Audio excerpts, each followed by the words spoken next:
right, hey, welcome to Asking for a Friend. This is Tony Byrne. I'm here with Sam Parker. We're taking a break from the Realtor interview, and we're going to talk about credit and all the things credit. Sam, let's start with just to introduce yourself. Yeah, thanks for having me. I'm Sam Parker. I'm CEO of My Credit Guy Credit Restoration. I've been doing credit repair, credit restoration now for 16 years. Kind of fell into it when I was 19 years old and saw a really big need in an industry that was full of companies that unfortunately weren't doing what was best for the consumer in most cases.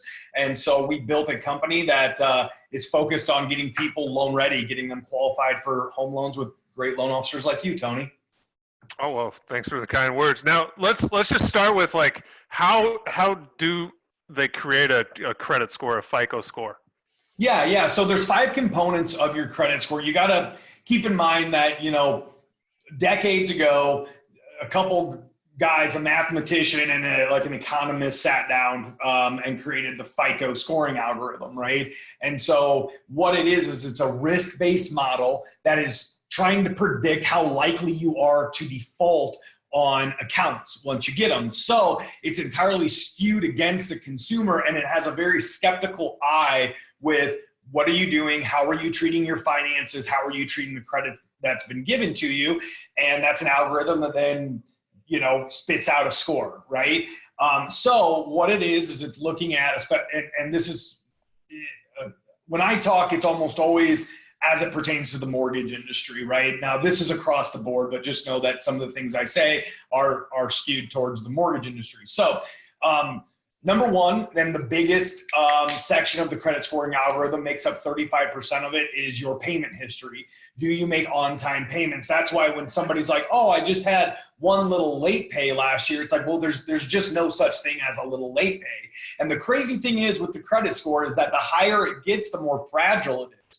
So let's say that you've built your credit score up to a 740 credit score and you have one little late pay. That little late pay is going to probably cost you 80 points, where with somebody with a 640 would get that little late pay, they would drop 20 points, right? So you got to keep in mind that the scoring algorithm is skewed against the consumer to see how it's to protect the banks and their investments, right?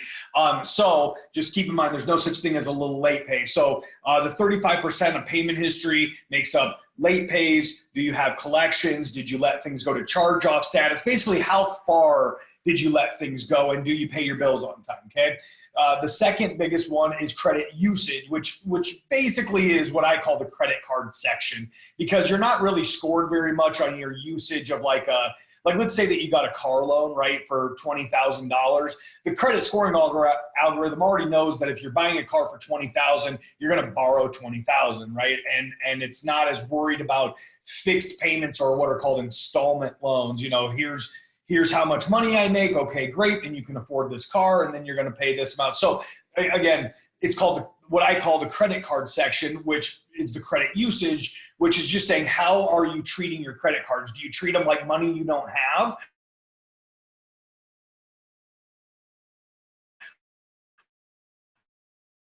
Or do you treat them like a tool to build thing that like usage on a card? If you have a $1,000 card and you're using 500 of it, you're going to get dinged on the scoring algorithm because you're overutilizing your revolving trade lines. Okay.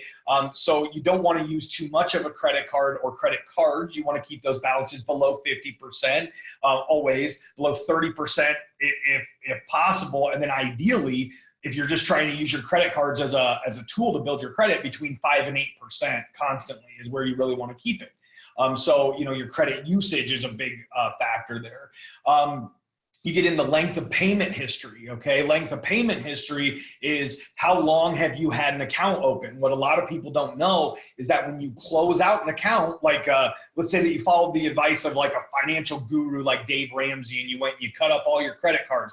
Well, congratulations that you don't have credit cards, but your scores probably just dropped 100 points, or you don't have scores anymore because the credit score algorithm wants to see pay history. And when you go and you close out an account, it's not like it just stops giving you credit going forward. It's like you took all that pay history, like a 5-year-old credit card, and you threw it out the window like it never happened. You lose all your pay history associated with that. Same thing like if you go and say, hey, I got my tax return back, I'm going to pay off my car loan. Well, that's good. I understand what you're going there, but when you make the last payment on an installment account, like a student loan or a car loan or a mortgage, then that account automatically closes and you lose that pay history. So it's important to understand, every little aspect of the scoring algorithm.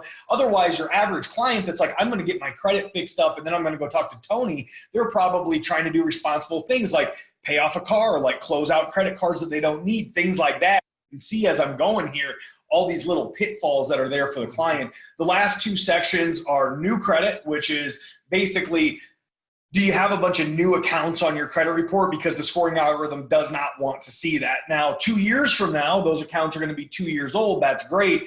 But today, the fact that all of your accounts are brand new, that's not helping anything. It also factors in inquiries. So if you're going all over town having your credit pulled by every different place for a car here, a mortgage here, credit card there, personal loan here, you're going to get a bunch of inquiries, and that's going to, draw your scores down if they're from different industries. And then the last section is mix of credit, which is, some people will say, well, I'll have an auto loan, but I'm not getting credit cards. Okay, well, you're not getting a credit score either, because there's rules to the game. You got to play by the rules, and that's the section where it wants to see a mix of, a department store credit card, a normal credit card like your average Visa out there. It wants to see a student loan, and it wants to see a car loan. So it wants to see a proper mix of all these different credit types and different risk associations with those different credit types. So basically, the scoring algorithm wants you to build a strong resume. So anyway, I know that might have been more than you bargained for when you asked what a credit score was, but it's 5 different components, and each one of them can be complex and have kind of daily behaviors that affect it. Yeah, well, at the end of the day, like having a really good credit score, you have to manage it monthly at the minimum. If not, I would assume like probably weekly, one, obviously you have to make your payments on time. 2, you have to you can't, again, you said you can't keep going, get inquiries. I do want to kind of circle back on that because I get this question a lot, like, hey, I don't want to have my credit pulled because of the, it's going to, how far is my credit going to go down? The whole inquiry thing. Can you kind of dive into that for people who have that question?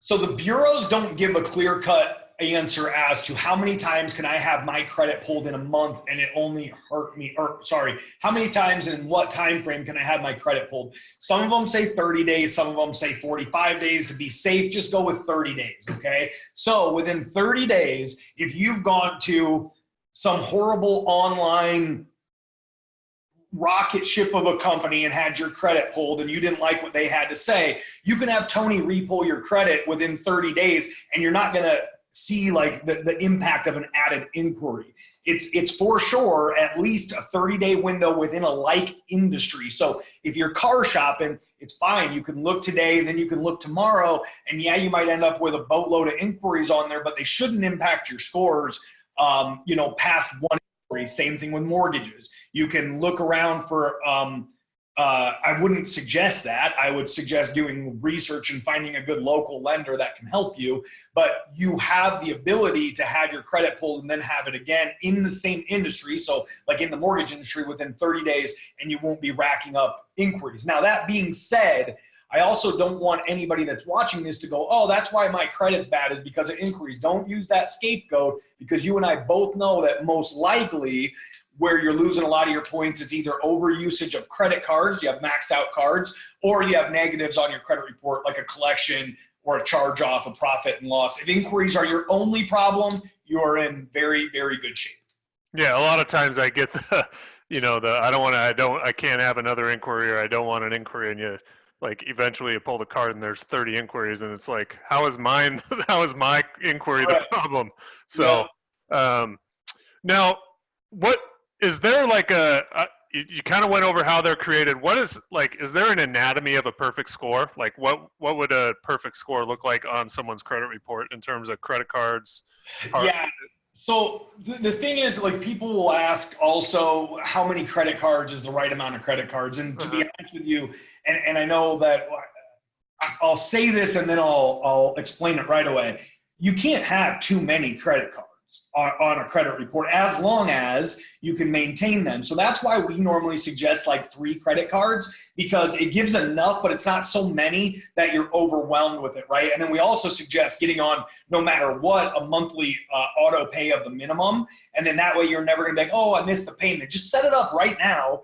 You go into your online interface with your credit card, and you can literally set up any credit card on an auto of at least the minimum to be drafted on the date that it needs to be drafted on. But anyway, I like to see at least 3 credit cards on the credit report. I like to see an auto loan. In this day and age, you're gonna see a student loan. And then you wanna have another installment account, be it a mortgage or a car loan or something like that. So really, the credit scoring algorithm wants to see 2 to 3 revolving trade lines. And it does say that a department store credit card is in that mix. I haven't really seen where if you just have 3 regular like bank credit cards, that it's any different than having like a Kohl's card. And I actually don't encourage people to go out and get those department store credit cards, because those are the ones that you forget about. You really do forget that you opened up a Kohl's card to save yourself $8 3 weeks ago. You know what I mean? Right. Yeah. So I'll go against the perfect score that they say you can get, and say don't get a department store credit card. Just get 2 or 3 credit cards that you can manage, that you can stay on top of. Get that auto loan, which you probably already have, the student loan, which you already have, and then when you get your mortgage with Tony, you will be just set for that 720 in the near future. Beautiful, beautiful. Now, I see a lot of people, I think, kind of, that are doing they put everything on the credit card and then pay it off at the end of the month. Is that a good strategy, or what are your thoughts on that? It just depends. They're 2 different strategies. As long as you're making all your on-time payments, then all you're doing is creating a monthly problem that can be solved with a payment, right? Now, I will tell you, we run into a lot of people, and I've been there in my life, where I go to my lender and I go, oh, I put everything on there because I get the points, right? And let's be serious, like back in the day, I couldn't afford to pay that credit card off. So I said that to kind of save face. Right. And a lot of times clients, when it comes to credit, like, you just got to start being honest and humbling yourself and saying, hey, I need help, or hey, here's what the real situation is. But if that's not the case, if somebody's just using that strategically, like I have an American Airlines City card, right? And I max that thing out every single month, and then I pay it off because I do get a ton of airline miles off of it. But I'm not trying to get financed for a home loan right now either. So if I were going to be preparing for that, I would stop that a month ahead of time of when I'm going to have my credit pulled, and just leave that credit card alone for a month or 2 during that mortgage process. There's no airline miles that are worth jeopardizing your family's home. And so just, if that is your strategy, just quit it for 2 months. It's fine. Just pay it straight out of the bank account that you're going to make the payment on anyway, and forfeit, 1,000 miles. Who cares? But it's a fine strategy to use, as long as you're not trying to qualify for a home loan right now or a big purchase, in which case you would just want to prepare for it. Make sure that that card is paid down. Make sure that on the report that they're pulling to give you financing, that it reflects that that card has been paid down. And usually the credit card companies are reporting to the credit bureaus anywhere between like the 16th of the month and like the 24th of the month. So I would always tell you, this month, if you're going to have credit pulled next month, make sure that your payment is in on or before the 15th of the month, because then you'll make sure to catch the reporting cycle of that credit card also. And so it kind of, let's say I had, I'm paying down a credit card because Tony or Sam said, hey, if you pay this card to this amount, your score is going to do this. When would be the ideal time to pull the next credit? I suggest on or after the 8th of the following month. Okay. And that's if you've given it time. But I mean, if somebody makes the payment on the 27th, it's probably not going to be reflected, a week or 2 later. They need to do it by mid-month, by the 20s at least, but by the 20th of the month at least, to really have much of a shot of that organically reporting that next month. Otherwise, you could get in a window where you're waiting up to 45 days to have something, fix itself on the credit report and for correct information to be reported organically. Right. And it just for people that are watching this, that there is a rapid rescore option out there.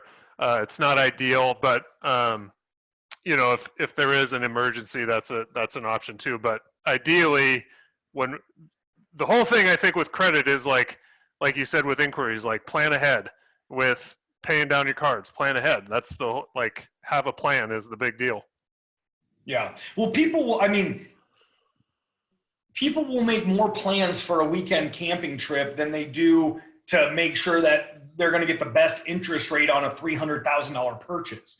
You know what I mean? Like you'll take time to take an inventory of how many sleeping bags you have or your 10 or whatever, but nobody's taking a time a month ahead of time to look at their credit. They go into their lender and the credit report that you pull is the first one that they've seen in the last year since they applied for something. It's just, people just have to realize how important it is and start keeping an eye on it and then be proactive about it, and then that way you'll save yourself tens or hundreds of thousands of dollars over the course of your life by having 60 points higher on your credit score. You could be saving that kind of money over the course of your life. It's just silly to not maintain it. Right. Okay, let's go. Let's dive into this Credit Karma. So you're talking about maintaining your credit. It happens all the time. My Credit Karma score is whatever, 9 million. And then I put credit and it's 610. Why is it different, and kind of how can they manage that? Getting ready to, what should they do to manage their scores? So a couple things. First of all, Credit Karma, while I dislike it in general, is better than nothing. It's keeping an eye on the credit report. The thing is, consumers out there, clients out there, people who are going to try to borrow out there, pay attention to the data on the credit report, not the scores when it comes to consumer reports, because those are going to be, and the reason that they're going to be higher is that because the credit report that Tony or mortgage lenders pull is different than the credit report that you have access to as a consumer. Now, is it silly, in my opinion, that a consumer can't go and pull and pay for the same credit score and the same credit scoring algorithm that a lender pulls? Yeah, it's silly. It's the way it is. There's no point in complaining about it because we're probably not going to get access to it, right? So it just is what it is, and you have to know that when Tony pulls credit, it's going to be different than when an auto place pulls credit for financing is going to be different than Credit Karma, right? Because it's on different scoring algorithms that have different factors into them. And so when you pull a consumer report, it's not looking at all the same. In general, it's looking at your payment history and credit usage and all that good stuff. But over here, that might make up 62% of the score, and over here it only makes up 38%. You know what I mean? It's different factors going in. So when a consumer pulls their online score, it's just not the same one that a bank uses. Then the consumer wants to get mad because they think that the bank should go off of some random consumer score. And what I always say is, and I'm in the position where, a lot of times you're having to nicely tell a client hey, it doesn't matter what that says. I can kind of shake them and go, hey, listen, it doesn't matter. Credit Karma is not going to lend you $200,000 or $300,000 or $500,000 for your family's home. There's one credit report that matters, and it's the one that the bank pulls. Now, just so everybody knows, the same report that's pulled by one lender, if another lender down the street pulled it 5 minutes later, it's going to say the same.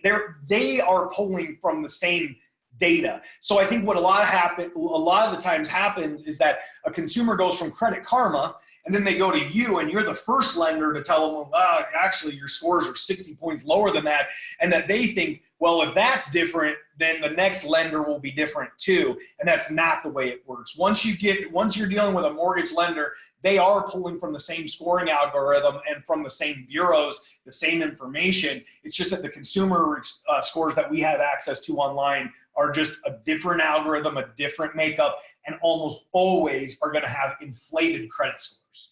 Yeah, so at the end of the day, it's not the score that matters, it's the info on the list below. Read the fine print. The data, absolutely, because that should be consistent. That should be from report to report to report to report. They're all drawn from Equifax, Experian, TransUnion. So all of that information should be basically the same, if not exactly the same, but the scores and how they compute that information is going to vary from service to service in terms of who you're pulling credit through. So now all of a sudden, like Credit Karma is saying you're in pretty good shape, or there's some stuff to work on.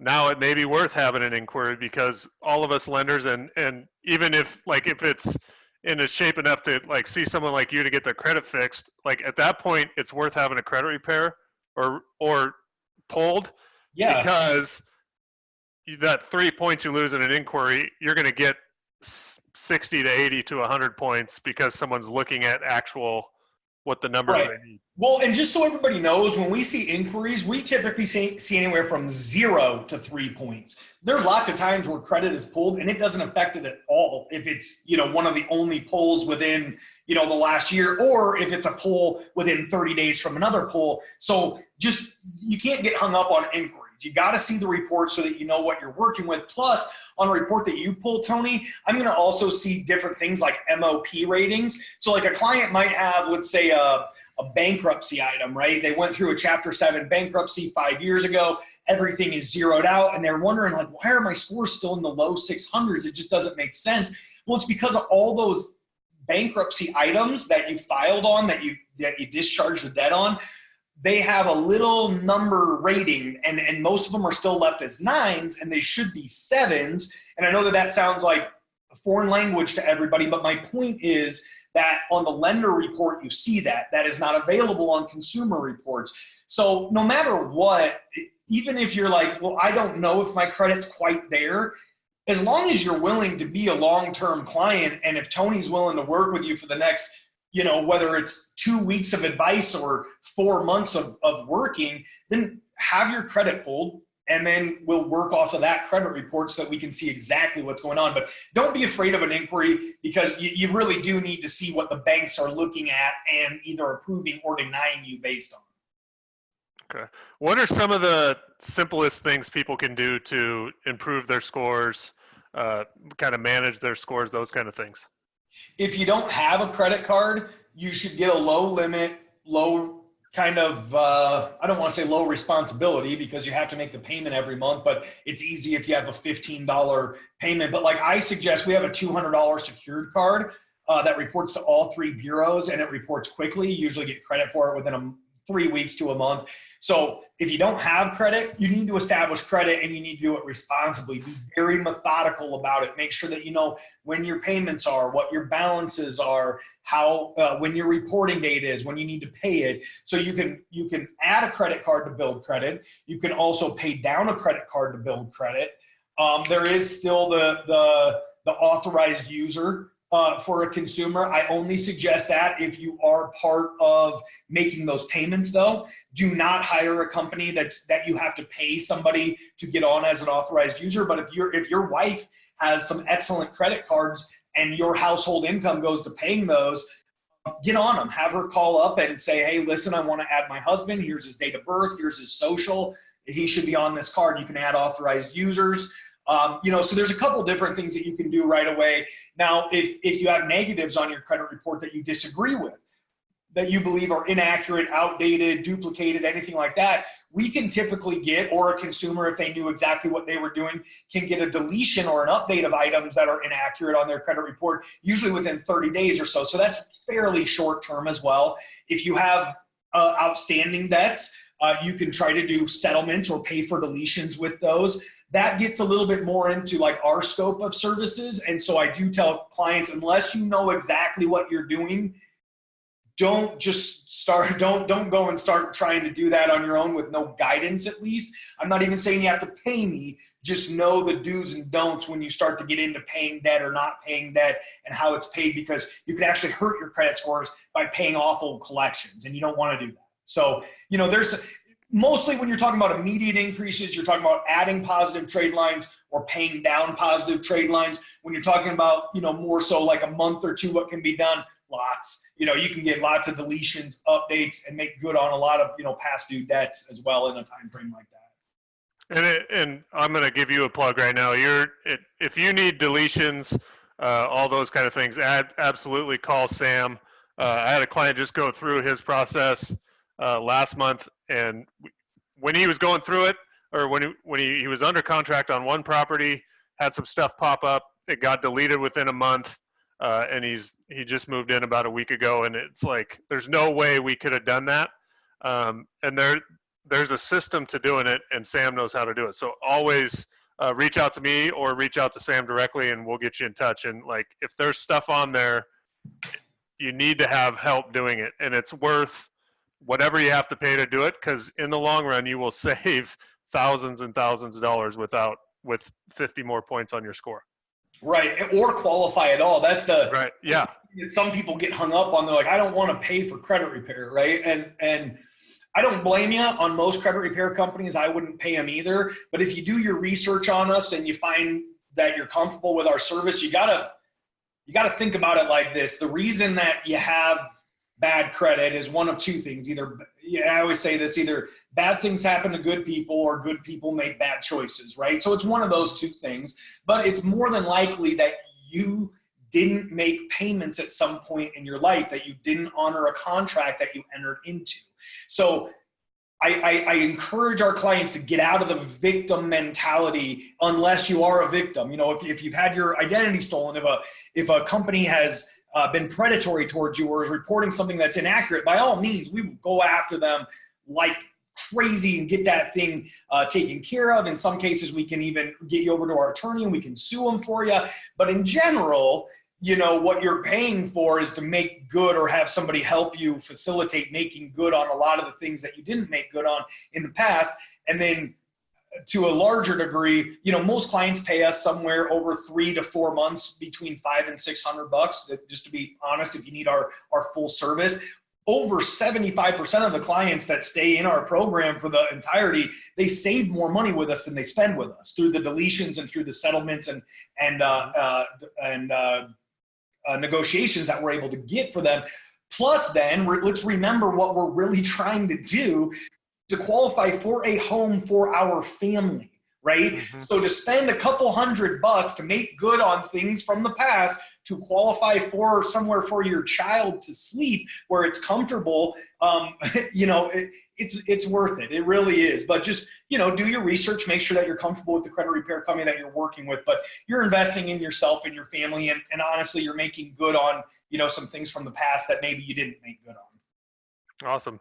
Now you kind of talked about the credit builder card, and I'll have a link to that in this for people that watch to this point. Just talk about someone that, I get this a lot, like I have zero credit, and I always tell them to get the credit builder card, but like just talk about how to establish from no credit, and then kind of how long that takes to get a score going. Yeah, so we have two groups of people that have no credit scores, right? We have people that truly have no credit. Well, three groups. We have people that truly have no credit, nothing. They're just starting out, I've never had credit. You have people who have some credit, but not all the proper mix of credit to generate a score. And then you have people who had credit in the past. All they have on their report is bad credit, but they don't have good credit to generate a score, right?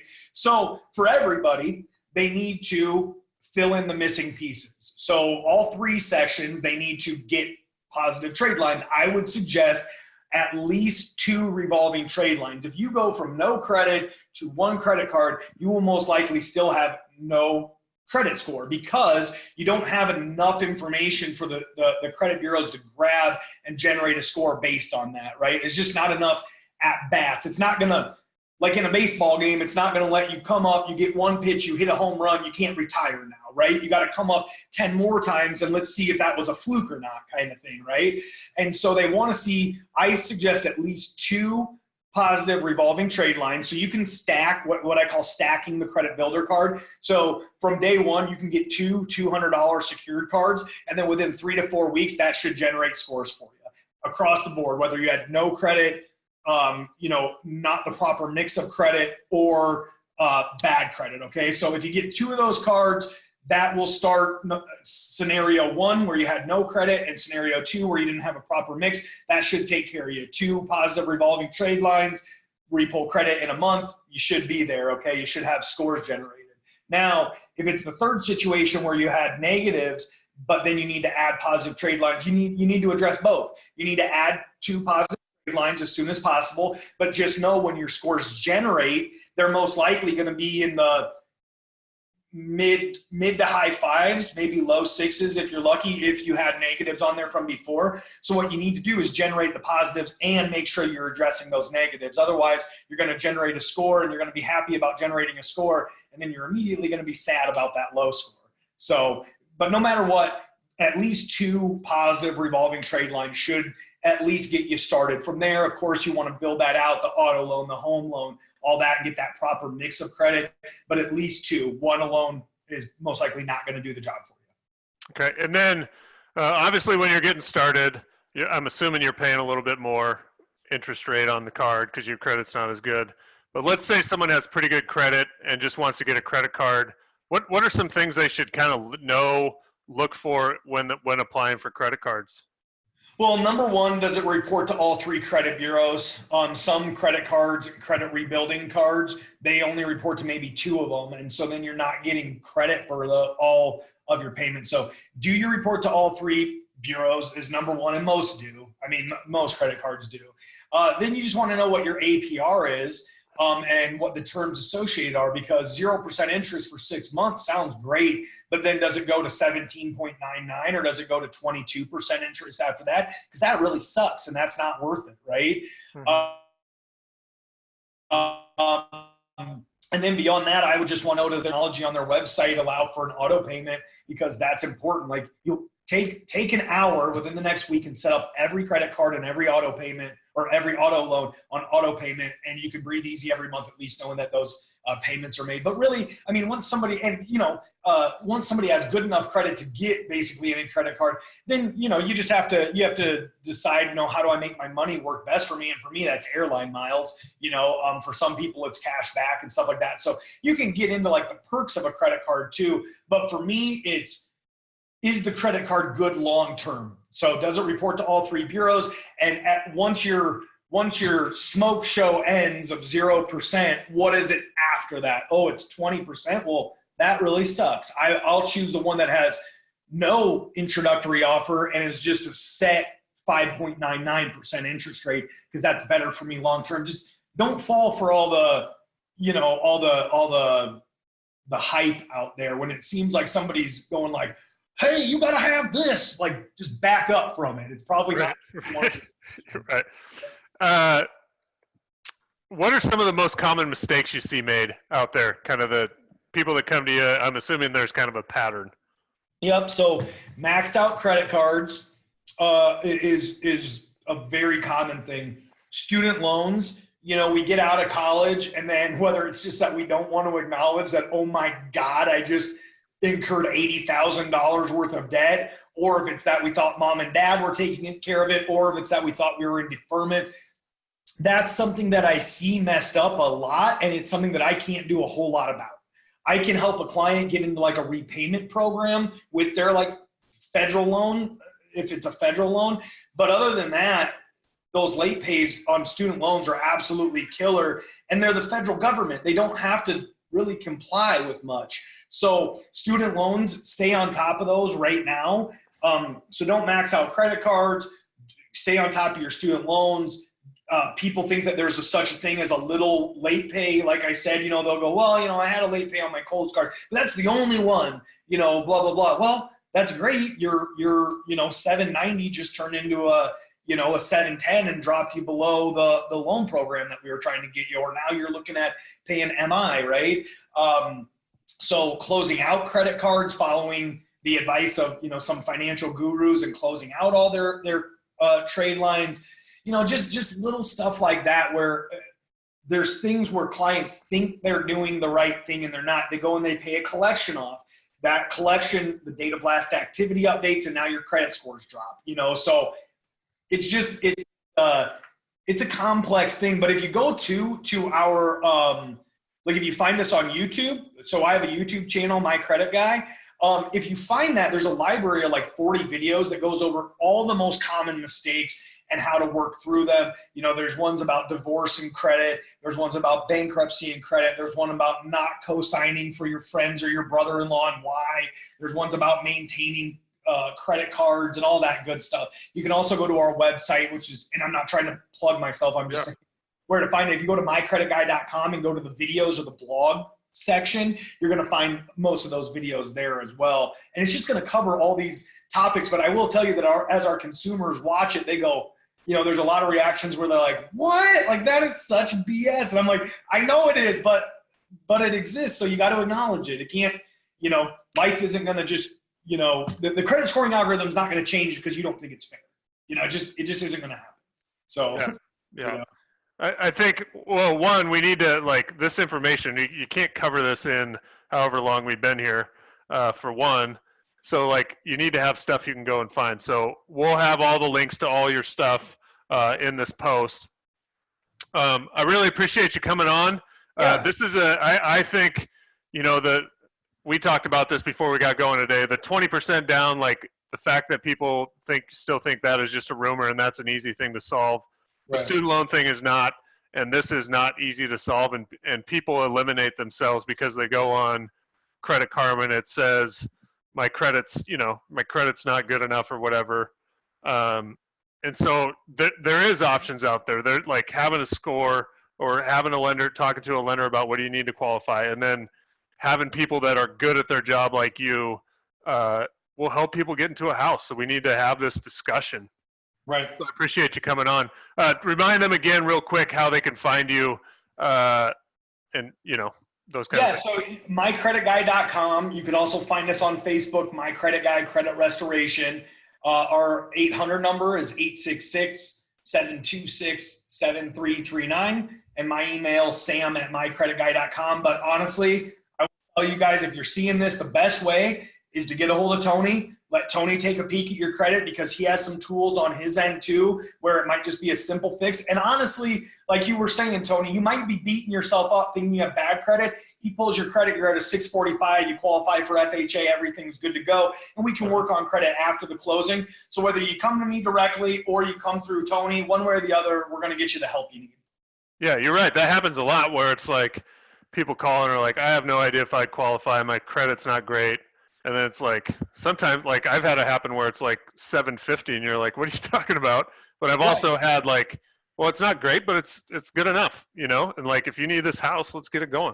So don't eliminate yourself based on credit. Reach out for help. You're not alone. Like, I can guarantee both of us have seen a worse credit score than yours, a credit report. Yeah, it's for sure. Yeah. So, hey, thanks again. We'll see you next week on Asking for a Friend.